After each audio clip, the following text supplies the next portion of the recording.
अस्सलाम वालेकुम students. Financial accounting के अंदर आज हमारा टॉपिक है errors of omission and errors of principles. कि एरर्स ऑफ ओमिशन क्या होती हैं और एरर्स ऑफ प्रिंसिपल क्या होती हैं और ये ट्रायल बैलेंस को मुतासर करती हैं या नहीं करती। ठीक है, तो एरर्स ऑफ ओमिशन, ओमिशन आपको पता है लफ्ज ओमिट से आया है। ठीक है, ओमिट यानी भूल जाना, छोड़ जाना, नजरअंदाज कर देना। ठीक है, तो ओमिशन का मतलब ये हुआ गफलत हो जाना। ठीक है, जैसे नेग्लिजेंस कहते हैं।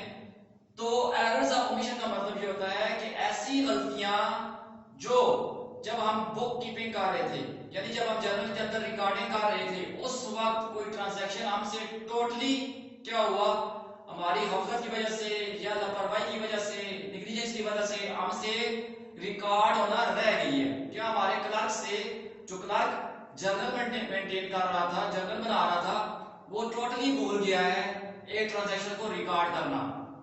फर्ज करते हैं कि हम कहते हैं कि good sold to mister Aslam for ₹5000। Mister Aslam को 5000 की गुड्स सेल की हैं। अब होना तो ये चाहिए था कि Aslam account debit to sales account credit, मगर क्या हुआ हमारे क्लर्क से कि ये ट्रांजैक्शन जर्नल के अंदर लिखना ही वो भूल गया। जब जर्नल के अंदर लिखना ही भूल गया, एक ट्रांजैक्शन रिकॉर्ड ही नहीं हुई, तो उसके लेजर भी नहीं बनेंगे। लेजर नहीं बनेंगे तो ट्रायल बैलेंस भी वो डेटा पोस्ट नहीं हुआ। तो इसका ये मतलब हुआ कि एरर्स ऑफ ओमिशन ऐसी गलतियां होती हैं जो हम ट्रांजैक्शन लिखना क्लर्क हमारा भूल ही जाता है, टोटली वो ओमिट कर देता है, उसको भूल जाता है, उससे रह जाती है। ठीक है, तो ऐसी एरर्स आपके ट्रायल बैलेंस को क्या मुतासर करेंगी, सीधी सी बात है। ठीक है, तो ट्रायल बैलेंस के ऊपर ऐसी एरर्स का कोई असर नहीं पड़ता। आपका ट्रायल बैलेंस, आपके ट्रायल बैलेंस की दोनों साइडें बराबर आएंगी। ये तो साफ सी बात है कि एरर्स ऑफ ओमिशन की वजह से अगर आपने एक ट्रांजैक्शन टोटल की टोटल या आपने आपके क्लर्क ने या आपके अकाउंटेंट ने बुक्स के अंदर यानी जर्नल के अंदर लिखी ही नहीं है, तो वो आपके ट्रायल बैलेंस के ऊपर कोई असर नहीं करेगी। ठीक है, एरर्स ऑफ प्रिंसिपल, प्रिंसिपल मतलब सूल।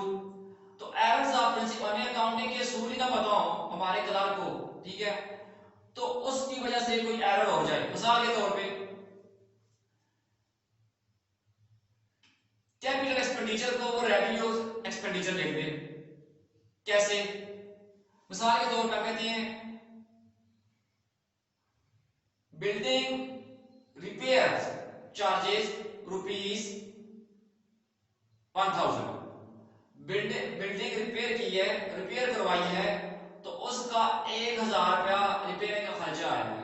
अब हमारे अकाउंटेंट ने क्या किया या क्लर्क ने हमारे ये क्या किया कि उसने ये करना था, रिपेयर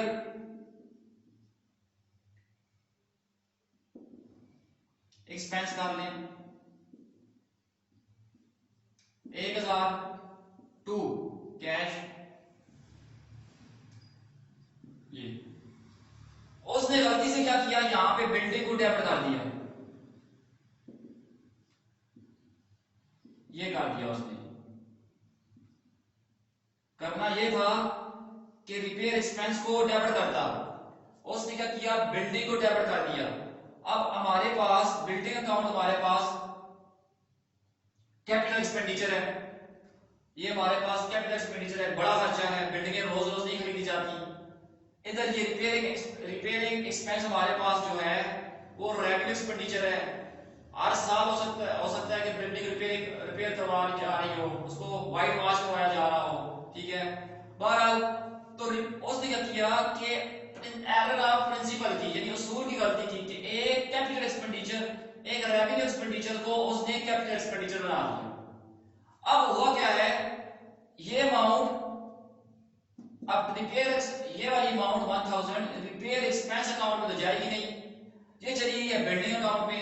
ठीक है, तो जानी थी रिपेयरिंग एक्सपेंस अकाउंट में, चली गई है बिल्डिंग अकाउंट में। ठीक है, तो क्या हुआ कि अब आप बिल्डिंग अकाउंट जो होगा हमारा 1000 के साथ ओवर रिटर्न होगा। लाजमी बात है हमारे ट्रायल बैलेंस की डेबिट कॉलम जो होगा वहां पे भी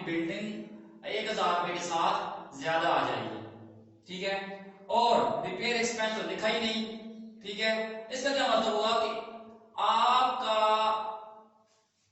errors of account sorry errors of principle जो है वो आपके ट्रायल बैलेंस के ऊपर असरअंदाज नहीं होती। ये देखें,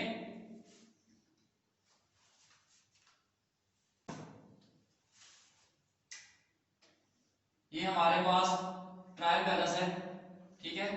ये रिपेयर एक्सपेंस का आप लेजर बनाएंगे तो ये लगा लेते हैं, ये जी रिपेयर एक्सपेंस मार्कर।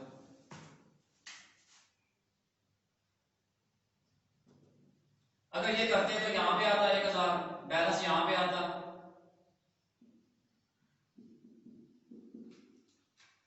ठीक है।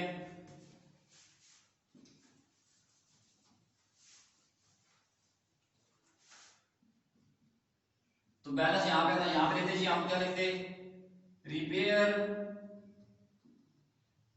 एक्सपेंस, ठीक है। डेबिट बैलेंस होता है इसका 1000, ये तो लिखे ही नहीं, ठीक है।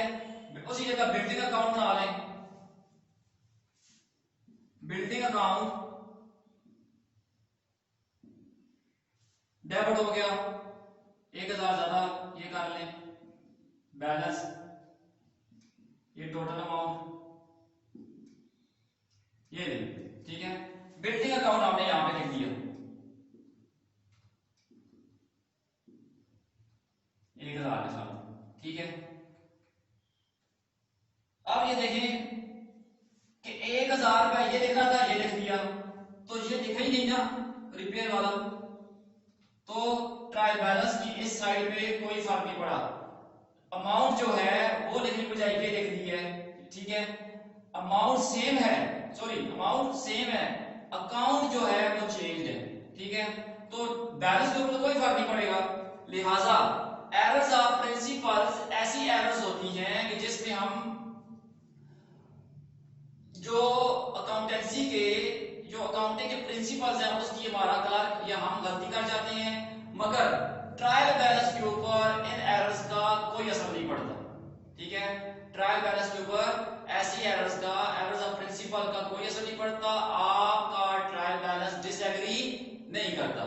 लिहाजा उम्मीद है कि आपको एरर्स ऑफ ओमिशन और एरर्स ऑफ प्रिंसिपल का पता चल गया होगा। ओमिशन तो टोटल आप भूल गए, ओमिट करके लिखना ही भूल गए ट्रांजैक्शन को, ठीक है। और एरर्स ऑफ प्रिंसिपल में आपने क्या किया कि प्रिंसिपल की गलती की, ठीक है, प्रिंसिपल उसूल की गलती कर दी, मगर आपका ट्रायल बैलेंस इसमें डिसएग्री नहीं करता। थैंक यू, शुक्रिया जी।